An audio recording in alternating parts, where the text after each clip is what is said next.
firstly mention that the shir this evening will be memory of my mother, Aleha Shalom, whose yahrzeit is tomorrow night, Esther Bat Rukti Chaim.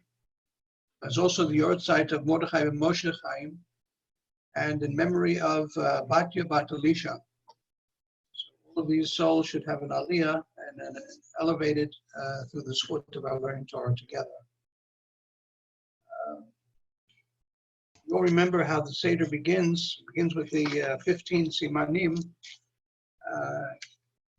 Kadesh, Urchat, Karpas, Yachat. I understand that this year, due to the coronavirus situation, the order will be a bit different.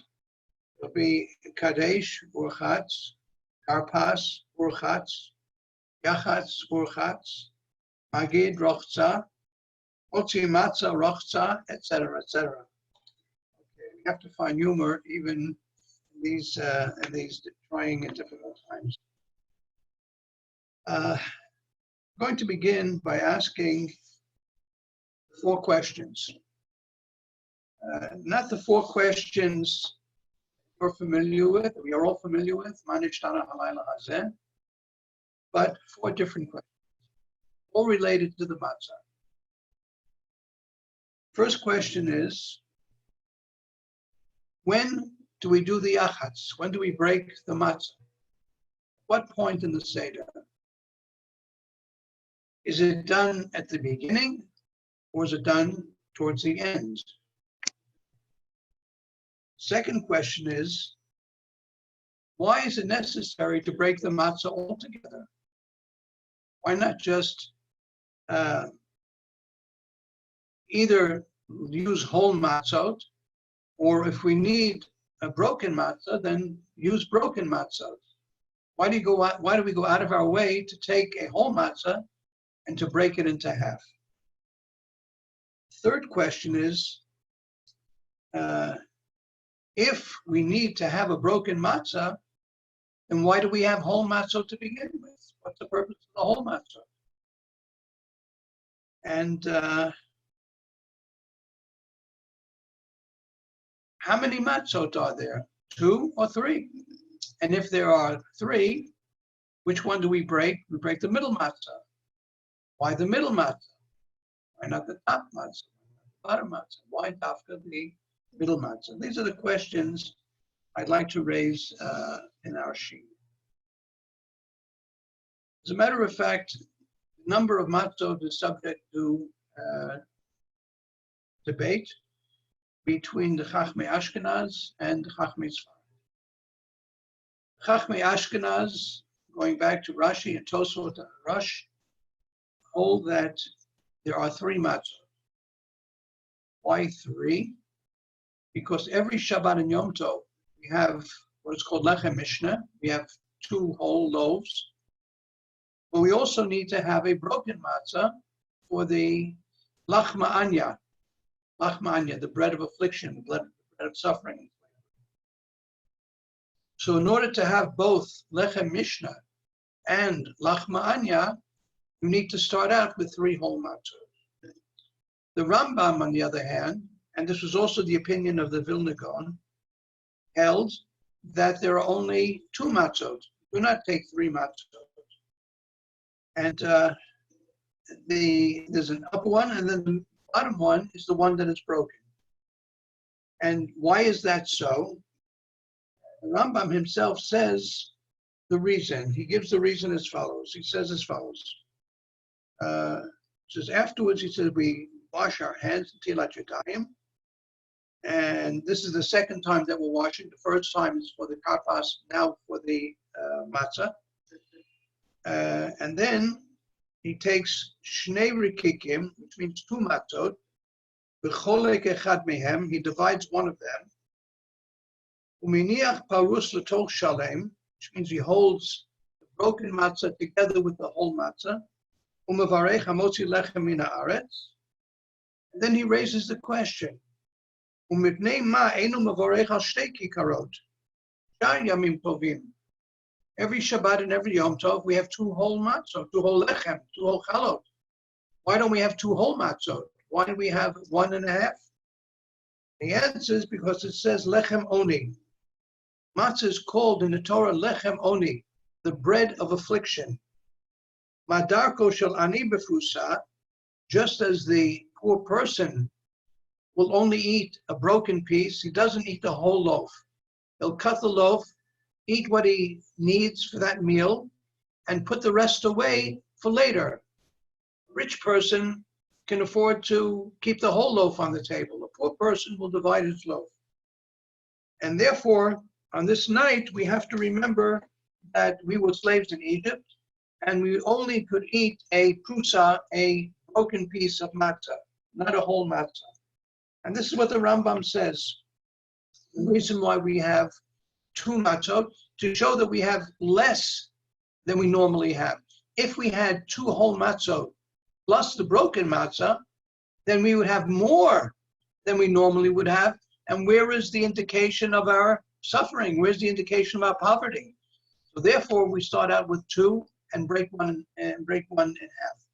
Whereas the Chachmei Ashkenaz were of the opinion that you have to retain the mitzvah of shleimot, of whole matzot, and in addition, to have the lachma anya, the broken matzah. So this is the opinion, this is the argument between Rashi and Rambam as to the number of matzot. Now, as to where the yachatz takes place in Ashkenazic Haggadot, it takes place right in the very beginning. You have Kadesh, Orchat, Karpas, and then Yachatz. We already break the middle matzah with Yachatz.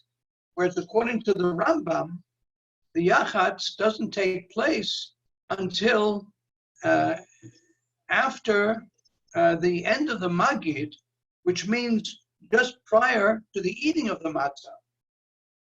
What's the significance of why the argument between Rashi and Rambam as to where the Yachatz takes place? Apparently, according to Rashi, when we go through the Seder, we go through the entire Magid, we need to demonstrate our slavery during the telling of the story. And how can we demonstrate it? We demonstrate by having the broken matzah on the table. That's our demonstration. That's the halach ma'anya dichalu avatana.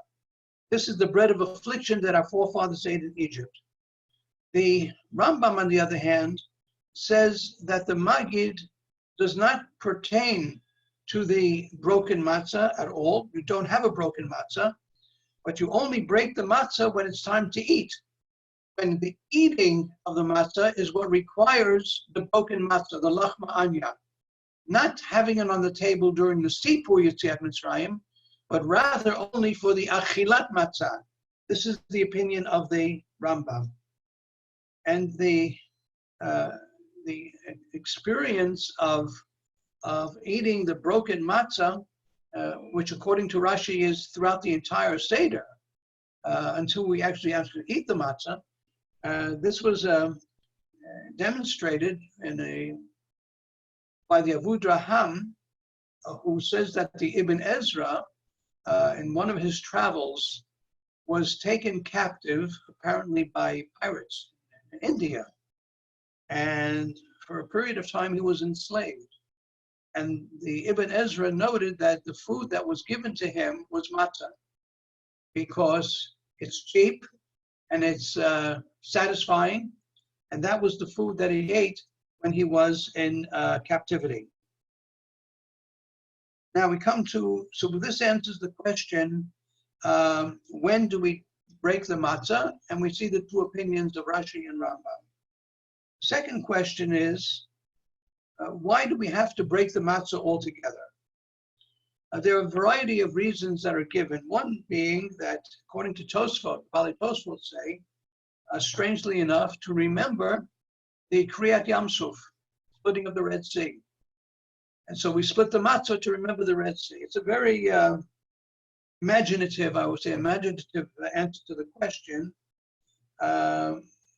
The Rambam would not agree with that opinion at all, because according to the Rambam, there is none and should not be any reference to the events that occurred after the Exodus from Egypt, which means that there should be no mention of Kriyat Yam Suf, the splitting of the Red Sea.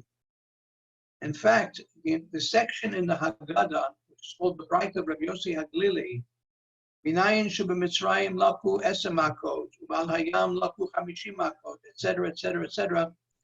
That entire section, including Dayenu, does not appear in the Haggadah of the Rambam. Only what occurred on the night of the Exodus from Egypt itself, and nothing beyond that. So why do we break the matzah? Of course, as we said before, to emphasize the lachma anya, bread of affliction, bread of suffering. But Rav Soloveitchik Zatzal gave a completely different explanation. He said as follows, it's almost contrary to what we just said now. He said as follows, that before the Exodus, we demonstrated our caring and our concern for our fellow Jew. The Torah itself says in Shmot Gimel, Vishala isha mishchenta megarat beita klei chesef uchlei zahav usmalot, that each woman borrowed from her neighbor, she borrowed from a woman who lived in her house, vessels of silver, vessels of gold, and dresses. There was a sharing, there was a borrowing, one to the neighbor. That act of giving is an act of cherut, it's an act of freedom. A slave is interested in his own survival, and he's not able to give. In fact, he has nothing to give, because whatever he owns doesn't own anything. Everything he has belongs to his master. So the Eved cannot give. So one of the first demonstrations of our freedom was our ability to give to others. And this is demonstrated by the breaking of the matzah. Part will be for me. I will eat that part. But the other part that's broken, that will go to the poor whom I have just invited. Whoever is hungry, come and eat with your Pesach with me. That person will get the other part of the matzah. My sharing of the matzah. This is a demonstration of our freedom. So says Rav Soloveitchik Zatzal. And in Yeshayahu, Perek Aleph, it says, Tzion b'mishpati padeh, mishaveha b'tzedakah. When will we be redeemed? When we have justice, and we have righteousness, and we have tzedakah. When we're able to give to the poor. That's when we will have the redemption and our freedom. There's a midrash on the pasuk in Eicha. Eicha, it says, Galta Yehuda me'oni umerov avodah. Yehuda was exiled from oni, poverty, and from great avodah. Says the midrash, the reason for the galut, the reason for the exile, was twofold. Firstly, Galta Yehuda me'oni al she'achlu chametz b'Pesach v'lo matzot lechem oni. The fact that they ate chametz on Pesach instead of the lechem oni was one reason for their exile. And the second reason, merov avodah. What does that mean? People had slaves, Jewish slaves. Jews had Jewish slaves. And the Torah says if you have a Jewish slave, you're supposed to let the slave go free after 6 years. They didn't do that. They held on to their slaves. And as a result, they entered the exile. They suffered exile because of that. So to be free means to be able to give. I received a notice just about an hour ago here in Kfar Adumim. The government is now, the Israeli government is giving allocations to people who are unemployed and to the elderly. And this notice that I got was that there are some people who are self-sufficient and really do not need that allocation. And there are others who are now entering a situation of destitution. They don't have jobs, no work, no income, have families to support. And many families are entering dire circumstances. So we now have a campaign here in Kfar Adumim for those who don't need the money to give it to those who do need the money. This is a true act of freedom. This is truly what Pesach is all about. Now we come to our third question. Why do we have 3 whole matzot? Well, at least according to Ashkenazic tradition, we have 3 whole matzot. We start out with 1, 2, and 3. The middle matzah is broken. The larger portion is hidden, put away for the afikomen, which will be eaten later. And now we're left with 2.5 matzot. We take the 3 or the 2.5 matzot, which we're holding, and we say the first bracha, Hamotzi lechem min haaretz. So the Hamotzi lechem min haaretz includes 2 whole matzot. That's the lechem mishnah that we're supposed to eat on Yom Tov. We then lower the lower matzah, the bottom matzah, we put it down. Now we're holding the top matzah and the broken matzah, and we say the second bracha, Asher kiddushanu b'mitzvotav v'tzivanu al achilat matzah. And this matzah, this bracha, includes the broken matzah, which is the lechem oni, the lechem anya. What is done, and then we eat a kazayit, an olive-sized portion of the top matzah and the broken matzah. We eat them together to eat 2 kazayitim, and to be sure to eat in a reclining position. Reclining position means leaning towards the left. Somebody asked me the other day, I'm very uncomfortable in a reclining position. I'm more comfortable just sitting straight up. We're all more comfortable because we don't recline when we eat nowadays, as the ancient Greeks and the Romans did, or was done in the time of the Mishnah. But I gave him an easy solution. You take your chair and just swivel it around to your right. You will then have the back of your chair on your left side. All you have to do is put your arm over the back of the chair, and you're now in a reclining position. It's a very comfortable way to eat. Just a practical suggestion for you. Am I right, Rabbi Yonatan? Good idea? Very simple. Very simple. Okay. What's done now with so we've eaten the top matzah, we've eaten the middle matzah, the broken middle matzah. The bottom matzah will be used for the korech when we eat the Hillel sandwich. We mentioned last time, if you recall, the Hillel sandwich was the first shawarma in history. Because you had the roasted lamb and lettuce and a pita. That's what we call shawarma. That's what the bottom matzah will be used. The larger portion that's broken, that is hidden, will be used, of course, at the very end of the meal. That'll be the last thing we eat, which is the afikomen.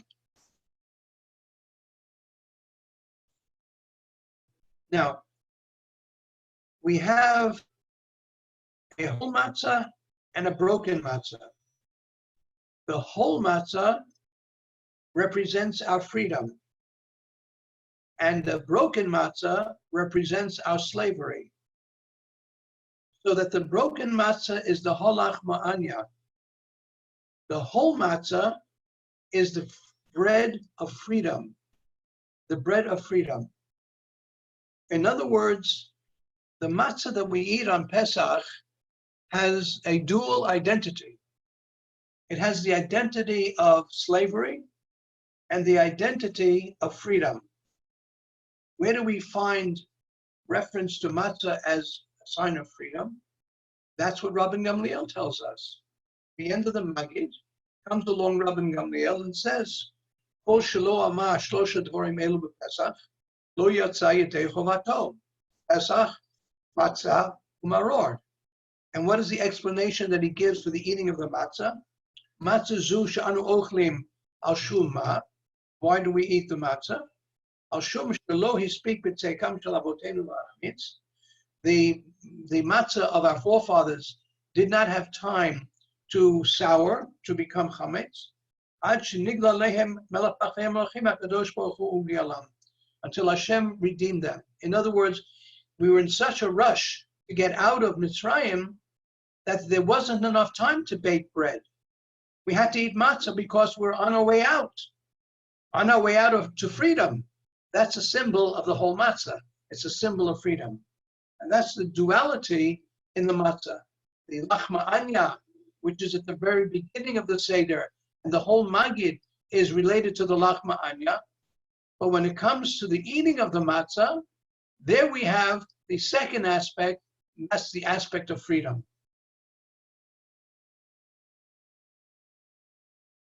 In fact, the Rambam in the Sephardic Haggadah, there's something very interesting in the Holach Ma'anya. In the Haggadah of the Rambam, he says it doesn't start with Holach Ma'anya. It begins with Bebehilu Yatsu Avotenu Mimitzrayim. Holach Ma'anya. Bebehilu is the Aramaic word for Bechipazon. Bechipazon means in a hurry. That's exactly what Rabbi Gamliel is telling us, that we left in a hurry. And therefore the matzah is a sign of our freedom.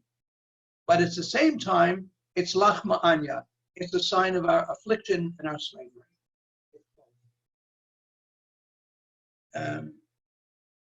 Now to the fourth question. The fourth question is, why do we break the middle matzah? Why not the top? Why not the bottom? Why the middle matzah?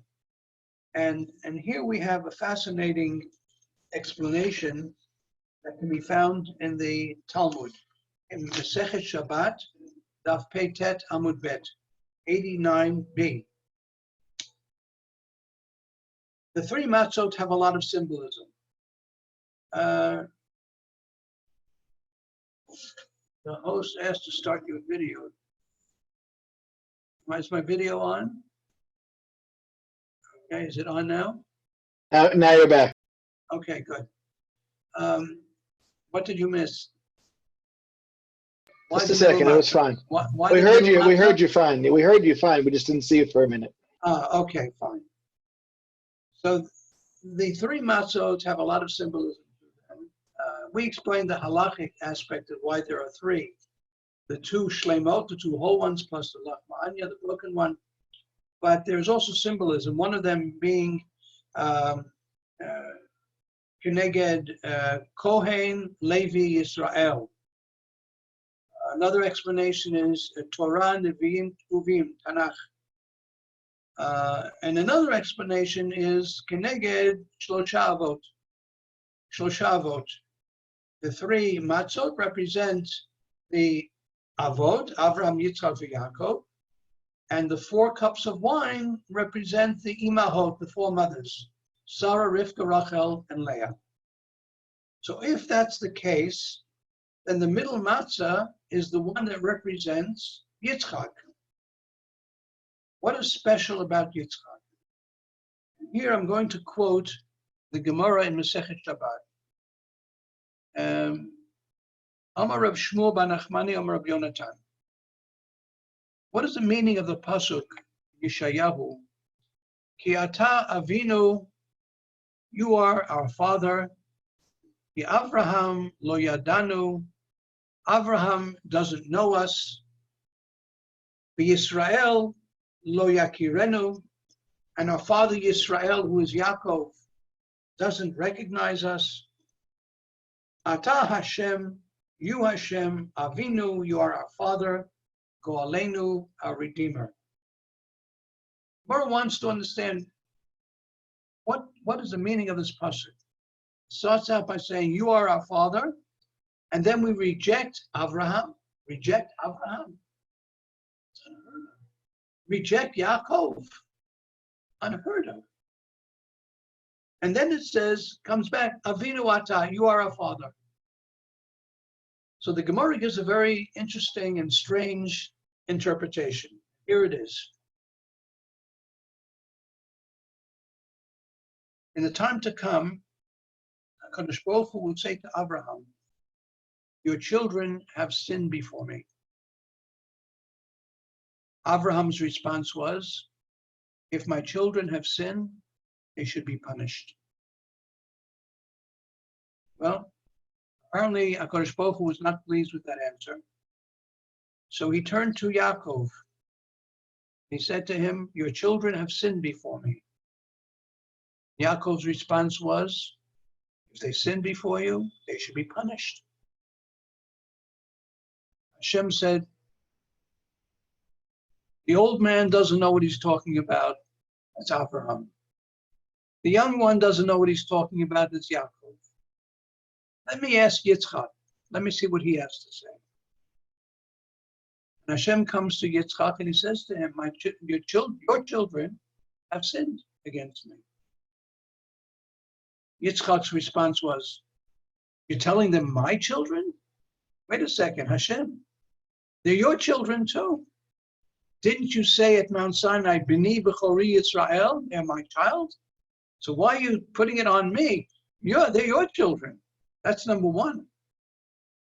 Secondly, let's do a little bit of arithmetic, says Yitzchak Avinu to Hashem. How long is the lifespan of a person? 70 years. Now, the first 20 years, heaven doesn't punish anyone for his sins. So you have to take 20 years off 70. Now we're down to 50 years. Of the 50 years, people sleep, do other things that are okay. You have to divide that in half.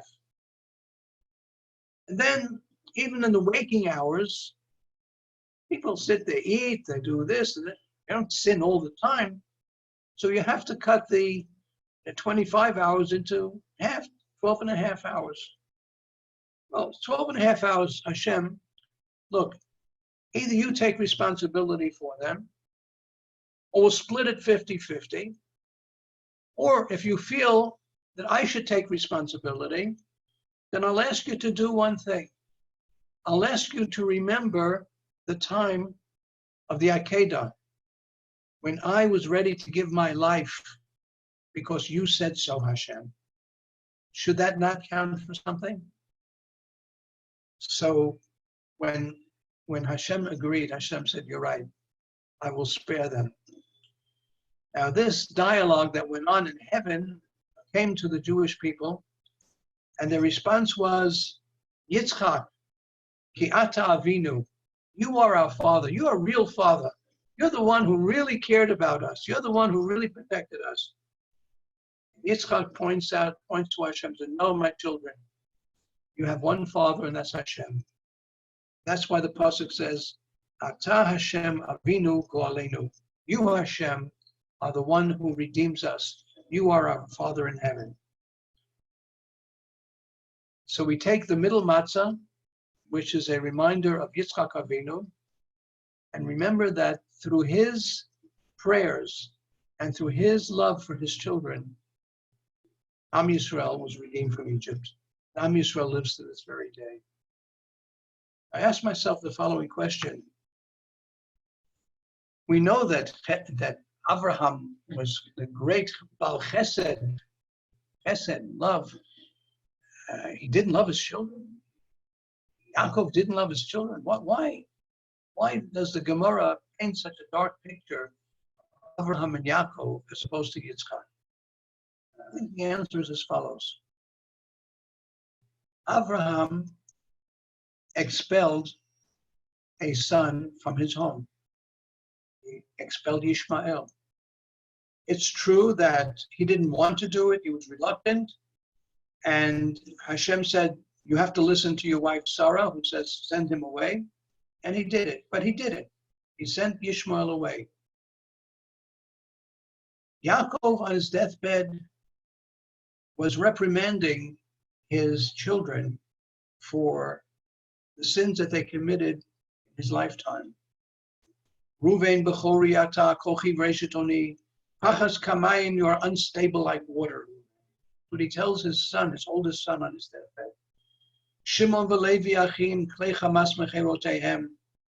You are angry. Your anger led to bloodshed. He reminds them of the time when Shimon and Levi wiped out the city of Shem. So he was very harsh with them. Yitzchak, on the other hand, had a son, Yaakov. He had another son, Esau. He never said one bad word to Esau. He loved Esau. He loved Esau very much. He didn't expel him. He didn't reprimand him. Just felt there was an unconditional love that he had for both of his children. And that's what the Gemara is trying to tell us. That the love of Yitzchak is so powerful that even if we sin, we should still be loved. I think this is a tremendous lesson for every parent, every mother and every father. Children make mistakes, as we did at one time when we were young. We have to love them nonetheless and let them know how much we love them, even with their mistakes.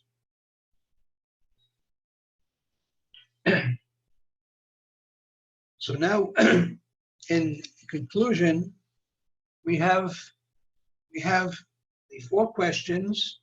I hope we've answered them properly. When do we do the yachatz? That's the Machloket Rashi and Rambam. The second question was, why do we have to break the matzah? We saw on the one hand is a sign of our slavery, on the other hand is a sign of our freedom. Why do we have whole matzot to begin with? Because we need to have the lechem mishnah, which are whole breads. And finally, the question is, why the breaking of the middle matzah? And that was explained by the Gemara about Yitzchak Avinu.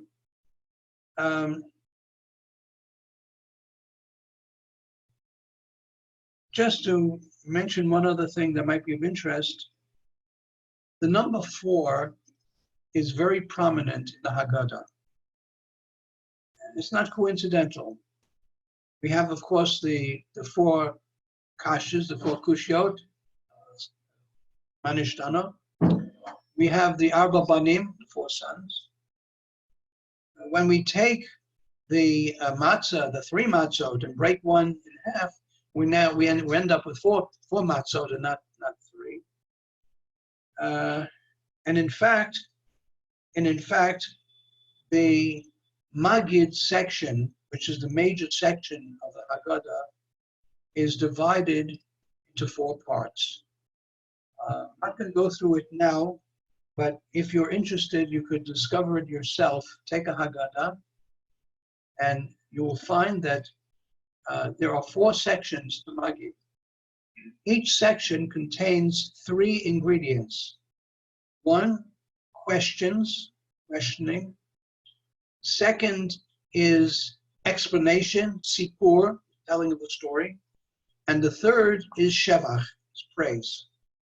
And if you look carefully at your Haggadah, study your Haggadah carefully, you will see that there are actually 4 sections in the Magid itself. And the question is, why is the number 4 so prominent?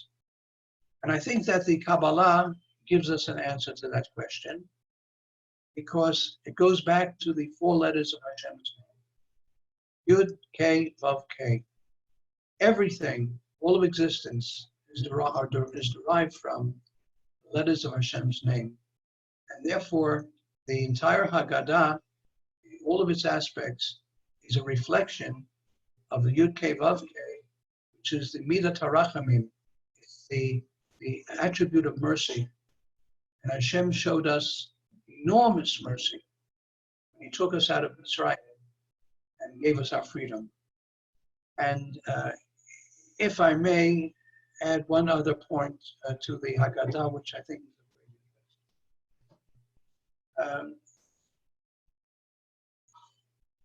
interest. The Vilna Gaon points out that there are 7 brachot that are recited before we come to the eating of the matzah. And there's a very good reason for that. One is the bracha of Borei Pri Hagafen, then the bracha of Kiddush, Shechianu, that's 3. According to the Vilna Gaon, we say that Al Natilat Yadayim for Urchatz. Our custom is not to say a bracha Urchatz. The Vilna Gaon made a bracha. That's 4.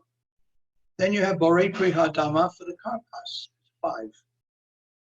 Then you have the end of Magid, when we say the bracha, Bracha to Hashem Ga'al Yisrael, that's 6. And then finally we have the blessing over the second cup of wine, which is Borei Pri Hagafen. Now we have 7 brachot. After the 7 brachot, that allows us to now wash our hands and eat the matzah. What is the significance of that? Says the Vilna Gaon, there's a Yerushalmi, Gemara Yerushalmi, that makes the following statement. Kol ha'ochel matzah be'erev Pesach, ke'ilu boel arusato bebeit chamiv.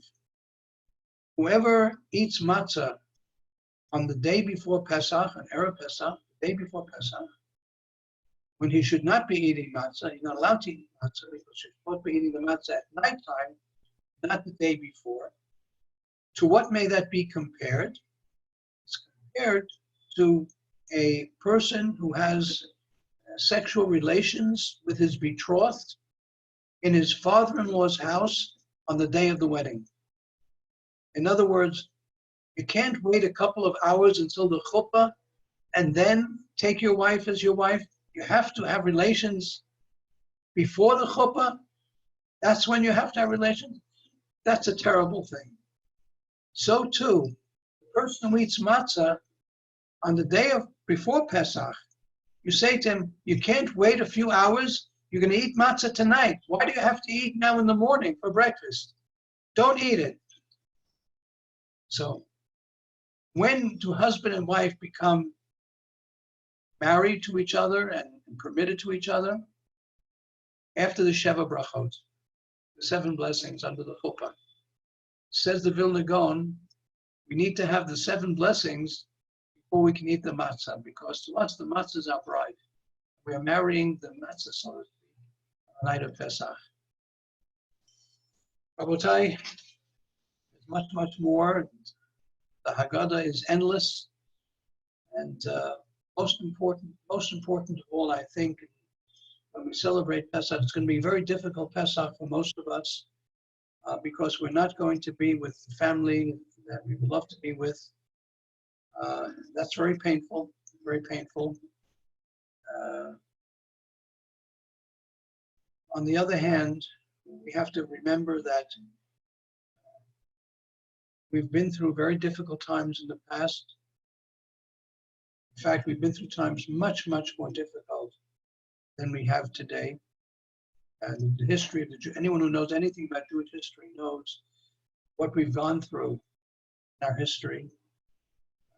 But the good news is that this too shall pass, that this is temporary. Plague will elapse.